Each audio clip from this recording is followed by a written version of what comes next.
The Republic of France's executive jet has landed at Neuilly International Airport. The door slowly opens. The awaited guest has appeared. Wait, what is this? Hold on, let's rewind and watch clearly. Oh my God, the hand. Who's that in red? Turns out the one in red is the First Lady of France.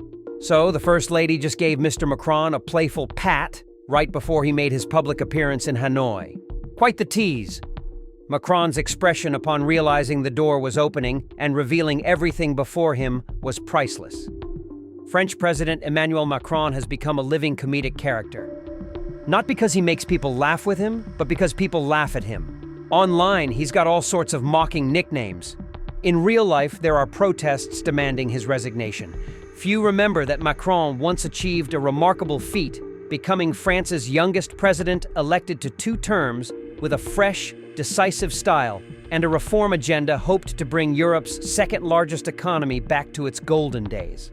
But looking at these images, one can't help but wonder how a leader with such potential became such a laughingstock.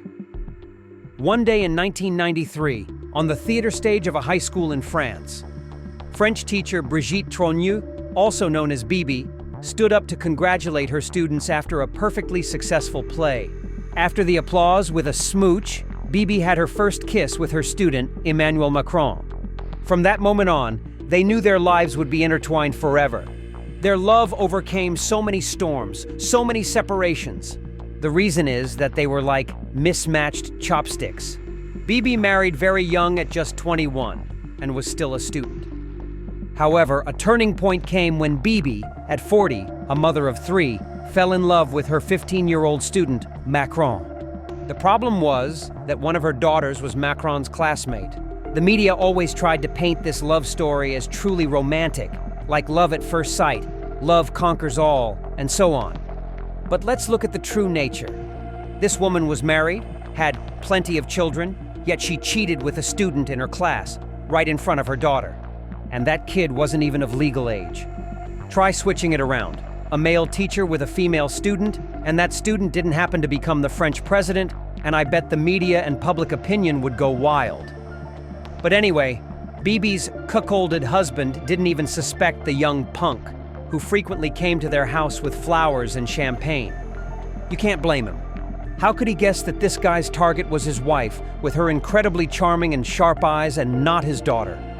This story is simply too contrary to moral decency. So Macron's parents went to confront Bibi, telling her not to see their son again until Macron reached adulthood. And you know what she said? She said she couldn't promise anything. Speechless. Macron's parents quickly shipped their precious son off to Paris for school. Yet before leaving, he promised the woman 25 years his senior, "You won't be able to leave me. No matter what you do, I will still marry you." After that, they talked on the phone every day. When Macron was 18, Bibi finally divorced her husband and moved to Paris to teach, just to be near her favorite student. I mean, so favored that they lived together and married in 2007. And very quickly, this love story became Macron's Achilles heel for people to exploit. Sometimes people rumored that their marriage was just a cover-up for the truth that Mr. Macron had a relationship with the head of Radio France. In a YouTube video, 2 women even claimed that Bibi was actually her transgender brother, Jean-Michel Trogneux. Bibi filed a lawsuit, arguing it violated her image rights and infringed upon her brother's privacy. However, the lawsuit was ultimately dismissed. Not enough scandal, Macron also alienated the French people by demanding his wife be made First Lady. Since his campaign, Mr. Macron had expressed his intention to grant his wife the title of First Lady. Initially, the French president hoped to persuade lawmakers to change the constitution to officially grant a role to Mrs. Macron and the wives of all future French presidents. The plan was quickly shelved after an online petition showed that most French people opposed the idea. So Mr. Macron decided to apply the title of First Lady only to his wife. Overall, the French don't like the idea of an American-style First Lady. Mrs. Macron is just a regular citizen like anyone else. Why would she need some kind of official role? This idea was ultimately thrown in the trash. But the scandals involving financial privileges linked to Macron and his entourage continued to drag on endlessly. For example, in just the first month of his term, Macron spent 26,000 euros on makeup. Also, in the first year of his term, the comedian couple ordered 1,200 porcelain plates to replace the old dinnerware set at the presidential palace, which was over 60 years old and almost entirely damaged. The Élysée Palace affirmed that the dinnerware set personally chosen by Bibi was worth about $58,000. Meanwhile, the satirical weekly Le Canard Enchaîné reported that the figure could be as high as $580,000. This incident drew countless criticisms for Macron because France at the time was enduring belt-tightening for the economic reform policies he himself proposed after taking office. As a result, right after his first year, Macron was portrayed by his opponents as a president for the rich due to his tax cuts for the wealthy. His administration also began to impose more taxes on the unemployed, reformed the higher education system, and tightened immigration laws, policies that received much opposition. Macron believed his economic reforms would attract more foreign investors and help the French economy compete in the global market after years of stagnation and decline. However, many experts argued that these changes directly affected workers as the government cut support budgets.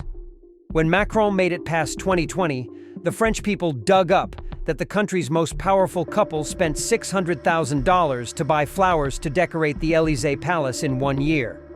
Macron's flower budget was 5 times higher than his predecessors, François Hollande and Nicolas Sarkozy. It's hard to understand why the couple bought so many flowers at a time when the Élysée Palace was closed to the public and there were very few receptions and entertainments due to the pandemic. At the same time, France was also struggling with the COVID-19 pandemic, which led Macron's government to commit 100 billion euros to boost economic recovery. To list all of Macron's mistakes would take all day. So here are a few prime examples. In 2018, the presidential security aide, during International Workers' Day on May 1st, wore a security personnel mask and used excessive physical force against protesters during a demonstration in Paris. The news was suppressed until July, and it turned out the Élysée Palace knew from the beginning but only imposed a very light punishment. The bodyguard was only suspended for 15 days. After much media pressure, he was finally fired. Another scandal involved this perplexing photo, taken during a Caribbean trip. The remarks about citizens were quite sensitive and offensive. Like telling an unemployed gardener who complained about not finding work, "Try another profession, like a waiter." Or telling a mother whose son couldn't find a job and owed back taxes on his rent, "Finding work is very easy." According to Macron, just take an evening stroll around an area with many cafes and restaurants and you'll get a dozen job offers. Similarly, telling a young man, "You just need to cross the street to find a job," or "The job is just 1 meter away."